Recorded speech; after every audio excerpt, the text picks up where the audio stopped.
আসলে একটা জিনিস আপনাদের না দেখালে নয় যে নিজের চোখে তো অবশ্যই দেখতে হবে, নাহলে তো বিশ্বাস করবেন না যে আমরা রোডে চলি। এটা গাড়ি ওভারটেক করতে যাইয়ে ডাইনে ঢুকে দিই, আমার গাড়ি লোক বাজাই দিই। এটা আমার আবাতে রিপ্লাই করতেছে যে বাজাই দিয়েছেন কিনলে। এই যে গাড়িটা আছে না বামের পিকআপটা, শুধু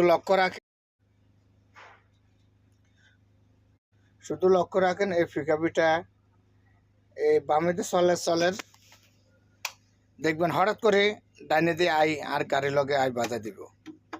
অপেক্ষা থাকেন, ভিডিও দেখতে থাকেন, তাহলে বুঝতে পারবেন। এসান এই আল্লাহ এত সাহাবি এই যে ডাইন লইছে না, এই বাজা দিছে, এই বাজা দিই এটা আর জিগার কাজ নিজে বাজা দিয়ে এটা আর জিগার এসান এটা আর আটকে রাখছে। এটা ওভারটেক করে ডাইনে হাতে কনাই আর আই কনাই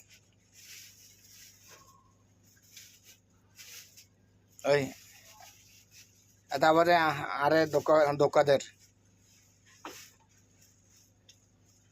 তো বিচার কার কাছে দিব, বিচার উল্টো হয়ে গেছে। আর অপরাধ করলে হাতে লাগা দিলে হাতে। আর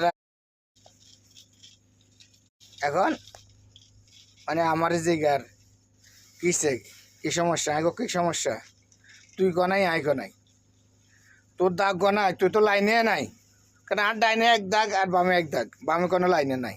তো বামে দিয়ে এতে ডাইনে দিয়ে ঢুকাই দিয়ে বাজাই দিছে বাম্পারের লগে, বুঝছেন। তো রোডে চলিয়ে আরে আল্লাহ সম্মান রাখেন না, খুব ভয়ও লাগে যে আল্লাহর কাছে দোয়া করি আল্লাহ যেন সর্ব বাঁচা রাখে। আচ্ছা চেষ্টা করছে সামনে যায় আবাতে জিগাইতাম কি রে অপরাধ করলে তুই আবাতে জিজ্ঞাসা আয় কিচ্ছে। এ হইল মানুষের বিভাগ আর